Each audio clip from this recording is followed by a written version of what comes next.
नमस्कार सर। सत साहेब सर जी। सर क्या नाम है आपका? मेरा नाम है करण दास। सर कहाँ के रहने वाले हैं आप?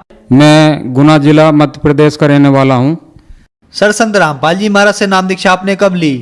जी मैंने 24/12/2017 को संत रामपाल जी महाराज से नाम दीक्षा ली है।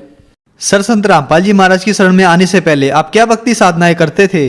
कि जो हम साधनाएं किया करते थे, काला जी महाराज, जंत महाराज, भूत महाराज, प्रेत महाराज, हनुमान जी महाराज, तो देवनारायण महाराज, ऐसे मतलब वही जो पारिवारिक पूजा है पूर्व से चली आ रही उसी पूजाओं को किया करता था।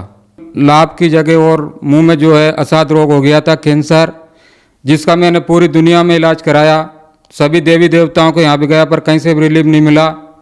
जो है भारतवर्ष के 52 हॉस्पिटल, माने हुए बड़े बड़े hospital, Delhi AIIMS, Bombay Tata memorial, Bhopal का कैंसर एमबाई हॉस्पिटल, जयपुर का Mahatma Gandhi medical college hospital, Kota MY hospital के डॉक्टर शिव कुमार, ईएनटी का डॉक्टर, उससे 3 बरस तक यानी प्रति माह 5,000 रुपये महीने की दवा गोली का खर्च उठाया, लेकिन फिर भी मेरी बीमारी ठीक नहीं हुई। इस तरह कुल टोटल कम से कम बता रहा हूँ 5 लाख रुपए खर्च हो चुका था और मैं बुरी तरह से बर्बाद हो चुका था। डॉक्टरों ने मेरे जो मुंह में बता दिया था कि ये भयंकर जबड़ा में चमड़ी कैंसर, ये ठीक नहीं हो सकता है, जैसे भी जीवन निकले बेटा ऐसे निकाल, और इस दुनिया में जो भी आया उसको सबको मरना है, मरने से क्यों डरता है। मैं निराश होकर मतलब घर बैठ गया और 3 साल तक दूध पी कर समय निकाला। ऐसी स्थिति में एक दिन मेरे मन में ऐसा आया कि ऐसे जीवन से तो मैं मर जाऊं तो बढ़िया है, तो मैं घर से भागकर ट्रेन से कटने के लिए चला गया और मैं ट्रेन की पटरी पे जाकर खड़ा हो गया। लेकिन अंदर से ऐसी प्रेरणा हुई कि अभी रुक जा, तुझे भगवान मिलने वाला है, और मैं वापस घर आ गया। कई बार मैंने एंडोसल्फान पीकर मरने का प्रयास किया, और शिक्षित होने के नाते या कहीं भी कुछ ऐसी किताबें पढ़ने के कारण किताबों में लिखा रहता था कि आत्महत्या सबसे बड़ा दोष है, आत्महत्या नहीं करना चाहिए। इसलिए मैंने आत्महत्या करने का एक कदम नहीं उठाया और दुखी जीवन घर पे पड़ा रहकर जीता रहा। इसी के लिए मैं कम से कम हिंदू धर्म के जो तांत्रिक है उनके पास और मुस्लिम धर्म के जो तांत्रिक है उनके पास भी गया। कोई बोलता था कि 5,000 चाहिए, कोई बोलता था कि 10,000 चाहिए। दुख का निवारण कराने के लिए हमने सभी को दिया और उनने हमको खूब लौटा, लेकिन मुझे कहीं से भी कोई रिलीफ नहीं हुआ। राजस्थान में जो है अटरू तहसील पड़ती है, यहाँ एक प्राचीन झाड़ोता गांव है, उसमें देवनारायण भगवान का मंदिर है। तो मैं गुर्जर समाज से बिलोंग करता हूँ। तो भारतवर्ष का पूरा गुर्जर समाज जो देवनारायण भगवान को विष्णु जी का अवतार मानते हैं, और वो कहते हैं कि मतलब विष्णु जी सर्वोपरि है और इनके यहाँ जाने से सब दुखों का यानी रोगों का निवारण हो जाता है। तो मैंने उन लोगों की भी बात मानी। मैंने बोला था कि अगर देवनारायण भगवान आप विष्णु अवतार है और पूरा गुर्जर समाज आपको मानता है तो आप मेरे दुख का निवारण कर दो, मैं आपको 5 कुंटल घी में प्रसादी करूंगा, भंडारा करूंगा। लेकिन मेरा कोई रोग समाप्त नहीं हुआ। वहां से भी मुझे निराशा ही हाथ लगी। सर आपने बताया कि जो भक्ति साधनाएं आप करते थे उनसे आपको कोई लाभ नहीं मिला, तो फिर संत रामपाल जी महाराज की शरण में आप कैसे आए? सदगुरुदेव जी संत रामपाल जी महाराज के भक्त सुजान दास जी भगत, और ये गांव इनका दांत का पानी, तहसील चिपबड़ौद, जिला बारा, राजस्थान वालों ने एक दिन मुझे फोन करके बताया तो आप एक जगह है यहाँ पर चले जाओ, मनोर थाना, संत रामपाल जी महाराज का नामदान केंद्र है, यहाँ से आप नाम दीक्षा ले लो तो आपकी बीमारी ठीक हो सकती है। लेकिन मैं दुनिया में दर दर की ठोकरें खाने के बाद, सभी डॉक्टरों के पास, सभी देवी देवताओं के पास, सभी मंदिरों में जाने के बाद और ये तांत्रिकों के पास जाने के बाद जब निराश हो चुका था तो मैं नास्तिक हो चुका था। मेरे मन में ये आने लग गया था कि कोई भगवान नहीं है। मैंने सुजान दास भगत जी को बताया कि मैं कहीं भी नहीं जाऊंगा, मुझे तो मरना ही है। मेरे मुंह में भयंकर जो है जलन पड़ रही है, आग लगी हुई है, मांस पूरा गल चुका है, जो भोजन भंडारा कुछ भी नहीं कर सकता हूँ, सिर्फ ठंडा दूध पीकर मेरा जीवन चल रहा है और मैं कहीं भी नहीं जाऊंगा। तो जो संत रामपाल जी महाराज के भगत थे सुजान दास जी, वो रेगुलर उन्होंने 8 दिन तक मेरे पास फोन किया और बोला कि भगत जी इस धरती पर परमात्मा आए हुए हैं संत रामपाल जी महाराज, यहाँ जाने के बाद में कैसा भी असाध रोग हो वो ठीक हो जाता है, आप एक बार जाकर उनसे नाम दीक्षा ले लो। अगर मौत भी हो जाएगी और आपने 108 नाम का सुमरण कर लिया जो संत रामपाल जी महाराज देंगे, तो आपको 10वें महीने इस धरती पे मनुष्य जीवन दिला देंगे संत रामपाल जी महाराज किसी भक्त परिवार के घर में। तो मुझे विश्वास नहीं हुआ। मैंने उनसे बोला कि ये कैसे संभव है कि संत रामपाल जी महाराज परमात्मा हो सकते हैं। उसी दिन मतलब 9 सितंबर 2017 को संत रामपाल जी महाराज और परमेश्वर कबीर देव दोनों आए और मुझे मेरे घर से उठाकर ले गए बरवाला आश्रम। वहाँ ले जाकर उन्होंने मुझे एक बढ़िया मतलब जो है पलंग तख्ता पे सुलाया, फिर मेरे पूरे बालों की जो है शरीर के बाल काटे और फिर मुंह की मेरी सर्जरी की, मुंह में मशीन डालकर, और दोनों खड़े हो गए। तो मैंने पूछा कि आप कौन हो? मैंने इस दुनिया में कोई भी डॉक्टर, कोई भी मंदिर, कोई भी मस्जिद, कोई भी जगह नहीं छोड़ी है। अब ये कोई आश्रम है या हॉस्पिटल है? तो दोनों हंसे और बोले कि बेटा आज हमने तुझे जीवन दान दे दिया है, ये सतलोक आश्रम बरवाला है और यहाँ मैं साक्षात आया हूँ। अब तू मनोर थाना जाकर नामदान लेकर सतभक्ति करने लग, फिर मैं तुझे सतलोक लेकर चलूँगा।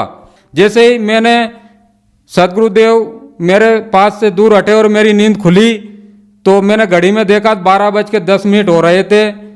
तो मैंने सब कुछ नोट किया, सतलोक आश्रम और हरियाणा, बाकी में बरवाला जिला हिसार ये चीज़ों को भूल चुका था। मैं सुबह उठकर और नामदान लेने के लिए नामदान केंद्र पर मनोर थाना गया राजस्थान। तो वहाँ पर भगत जी ने संत रामपाल जी महाराज से नाम दीक्षा दिलवाई और मुझे बताया कि सदगुरुदेव के नियम है, अगर इसमें रहकर आप भक्ति करोगे तो आपको यम के दूत नहीं ले जा सकते हैं और आपकी बीमारी भी ठीक हो जाएगी।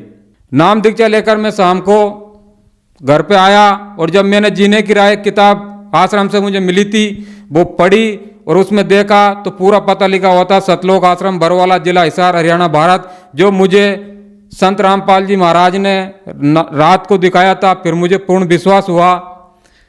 उसी दिन मैंने जो भक्ति साधना बताई थी वो करी और उसी रात में जब मैं सोया तो ब्रह्मा जी के रूप में ये काल भगवान आया और मेरे से बोले कि मतलब कहाँ जलन होती है तेरे? मैंने बोला मेरे मसूड़े में जो छाला है।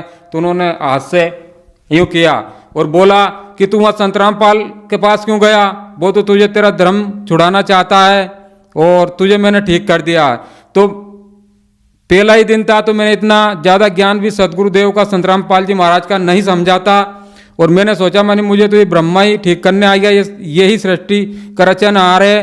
तो मैंने जो है उसी दिन सुबह उठा और सदगुरुदेव की फोटो और वो माला और लॉकेट सब नदी में जल प्रवाह कर दिया और संत रामपाल जी महाराज की जो भक्ति मुझे मिली थी इसको मैंने छोड़ दिया।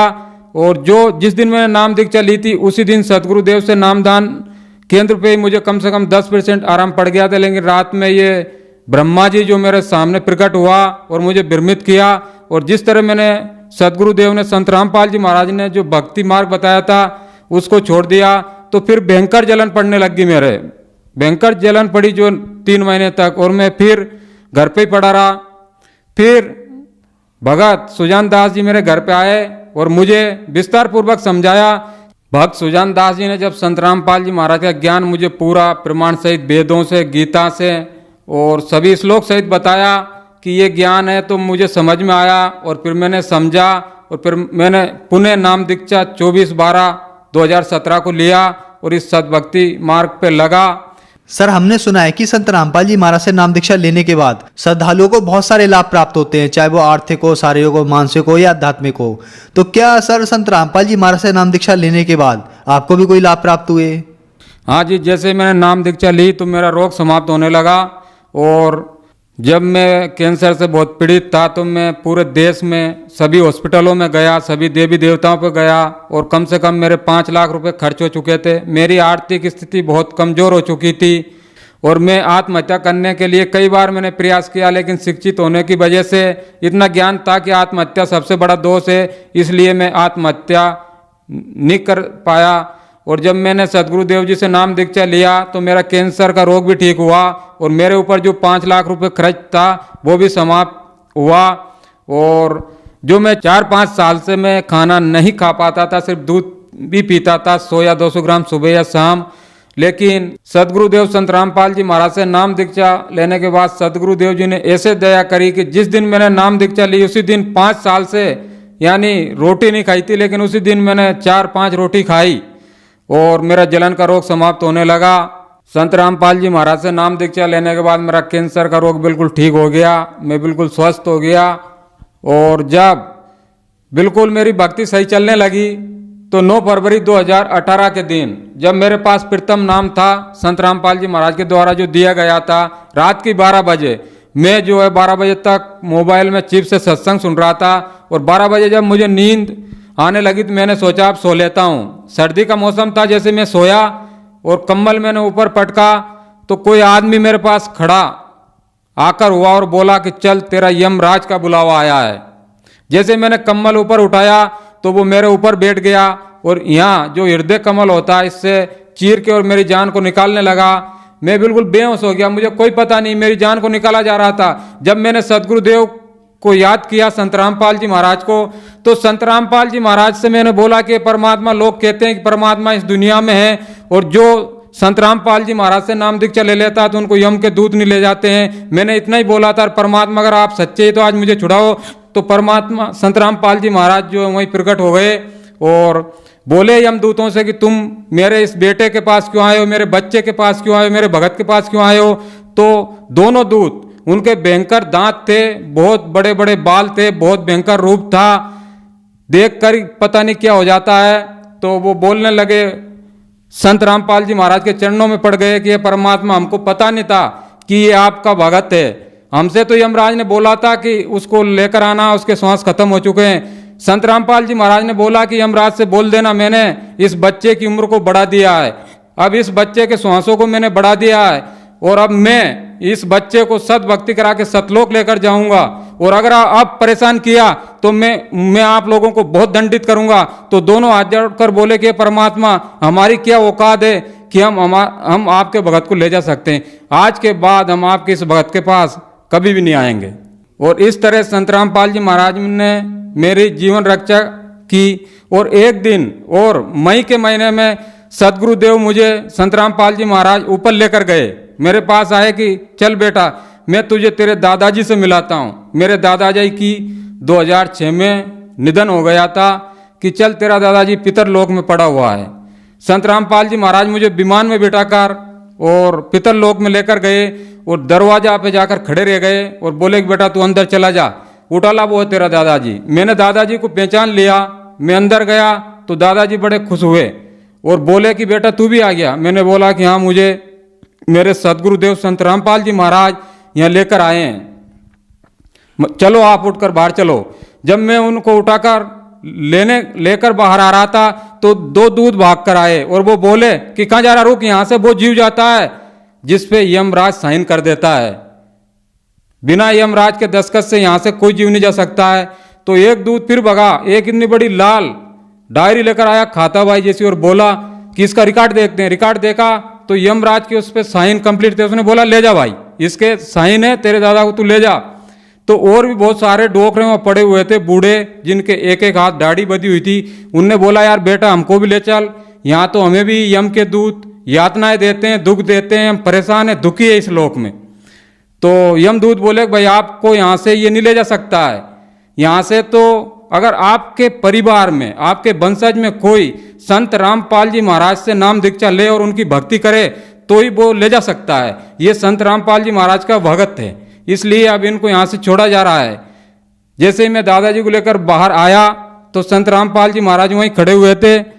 सदगुरुदेव ने मेरे से बोला कि बेटा तू जो है तेरे गांव कर्मोदिया मृत लोक में पहुंच, मैं तेरे दादाजी को जो है किसी मेरे शिष्य यानी भगत के घर में मनुष्य जीवन दूंगा और जैसे इनकी जबान खुलेगी तो सत साहेब के कर खुलेगी और इनको नाम दीक्षा तत्काल मिलेगी और इनको भी सतलोक लेकर चलेंगे। इस तरह परमात्मा ने कहा कि मैं मेरे सच्चे भगत की 101 पीढ़ी को पार कर देता हूँ। इस तरह संत रामपाल जी महाराज ने मेरे ऊपर तो दया करी, मेरा कैंसर का रोग भी ठीक हुआ और मेरे दादाजी पर भी दया करी जिनका निधन हो गया था सन 2006 में। और जो पूर्व में हम गलत साधनाएं करते थे देवी देवताओं की, पितर पूजा, चेमासी, 12 मासी, पिंडदान आदि क्रियाएं हमारे दादाजी किया करते थे, इस कारण वो पितर लोक में पड़े हुए थे। पितर लोक जो नरक में आता है और वहाँ बहुत सारी यातनाएं भोग रहे थे, लेकिन संत रामपाल जी महाराज ने मेरे दादाजी के ऊपर भी दया करी और उन्हें मनुष्य जीवन दिलाकर और उनको भी अपने जीवन का जो है कल्याण कराने का अवसर सदगुरुदेव ने दिया। सदगुरुदेव संत रामपाल जी महाराज ने और बहुत सारी दया करी, 5 लाख का कर्ज भी अदा किया और सर्व सुविधाएं दी। कहने का मतलब आज अगर मुझे ज़रूरत होती है कि सुबह मुझे 5,000 की ज़रूरत है तो 5,000 की व्यवस्था हो जाती है, पता ही नहीं कहाँ से क्या हो जाती है। परमात्मा के यहाँ कहने का मतलब दुख भी समाप्त होता है और ये भौतिक सुख सुविधाएं भी बहुत जोर से मिलती है। संत रामपाल जी महाराज से मैंने नाम दीक्षा नहीं ली, इसके पहले मैं बहुत शराबी इंसान था। कम से कम एक दिन में 5,000 या 6,000 का शराब पी जाया करता था, जिससे भी मेरी जो है स्थिति बहुत खराब थी और सब लोग मेरे से दुखी थे। लेकिन आज जब संत रामपाल जी महाराज से नाम दीक्षा ली तो शराब तो दूर की बात है, लेकिन कोई अगर बीड़ी भी पीता है तो ये मानो कि 10 फीट दूर से ही बदबू आ जाती है, वहाँ खड़ा रहने का भी मन नहीं होता है। जिस काम को भारत सरकार नहीं कर सकती, नशा मुक्ति का काम, सदगुरुदेव से संत रामपाल जी महाराज से नाम दीक्षा लेने के बाद उनके भगत, नशा करने की तो बात दूर है लेकिन किसी को बीड़ी या बिमल सिगरेट आदि लाकर भी नहीं दे सकते, इसको भी माँ पाप समझते हैं। तो जो श्रद्धालु आज आपको देख रहे हैं वो भी किसी न किसी बीमारी से ग्रस्त हैं और ठीक होना चाहते हैं, तो क्या वो भी संत रामपाल जी महाराज से नाम दीक्षा लेने के बाद ठीक हो सकते हैं? उनके लिए आप क्या कहना चाहोगे? सिर्फ निवेदन कर सकता हूँ कि जो कैंसर पीड़ित है, क्योंकि मैंने कैंसर का रोग देखा है, मैंने दर दर की ठोकरें खाई है कि कैंसर का रोग एक इतना भयंकर रोग है कि मरीज जिसको कैंसर होता है वो तो दुखी होता ही, लेकिन उसका पूरा परिवार, पूरा रिश्तेदार, उसके पूरे मिलने वाले सब बहुत दुखी हो जाते हैं। परिवार की आर्थिक स्थिति बहुत खराब हो जाती है। डॉक्टर लूट मार करते रहते हैं, कहीं 1 लाख का ऑपरेशन, कहीं 2 लाख का ऑपरेशन, लेकिन बीमारी कहीं भी खत्म नहीं होती है। मेरा ऐसे दिन दुखी कैंसर पीड़ित सर्व समाज से, पूरे भारत से नहीं बल्कि पूरी दुनिया वालों से निवेदन है इस दास का कि इस दुनिया में परमात्मा आए हुए हैं संत रामपाल जी महाराज। जिस तरह मुझे सुखी किया, अगर और कोई भी उनके ज्ञान को समझकर आएगा, चाहे वो दुख को लेकर आए, अगर मेरा दुख ठीक हो जाए तो मैं मान लूँ कि परमात्मा में, मैं परमात्मा को साक्षी रखकर बोल रहा हूँ संत रामपाल जी महाराज को कि वो उनसे आकर नाम दीक्षा ले। जिस तरह मैं सुखी हुआ, मेरा कैंसर ठीक हुआ, उनका भी कैंसर ठीक होगा। सर्व समाज संत रामपाल जी महाराज से नाम दीक्षा ले और अपने मनुष्य जीवन का कल्याण कराएं। सर, संत रामपाल जी महाराज से नाम दीक्षा कैसे ली जा सकती है? देखिए, आज सदगुरुदेव संत रामपाल जी महाराज के सत्संग यानी प्रवचन कम से कम बहुत सारे टीवी चैनलों पे चलते हैं। वहाँ पर एक जो पट्टी चलती है उसमें मोबाइल नंबर आते हैं। कोई भी अगर उनसे नाम दीक्षा लेना चाहे तो उस पर संपर्क कर सकता है। आज पूरे भारत में नहीं बल्कि पूरी दुनिया में आज उनके सभी जगह नामदान केंद्र खोल दिए गए हैं। पहले तो सिर्फ हरियाणा बरवाला ही आना पड़ता था नाम दीक्षा लेने के लिए, लेकिन आज संत रामपाल जी महाराज ने दया करी है कि भारतवर्ष के सभी जिलों में नामदान केंद्र खोल दिए गए हैं। उस टीवी पे जो नंबर आते हैं उस पे जब भी कोई फोन लगाकर पूछेगा और नाम दीक्षा लेना चाहे तो उनको बता दिया जाता है उनका नज़दीकी जो नाम दान केंद्र होता है, वहाँ अपना नाम दीक्षा लेकर अपने जीवन का कल्याण यानी मोक्ष करा सकते हैं। धन्यवाद सर। सच साहिब।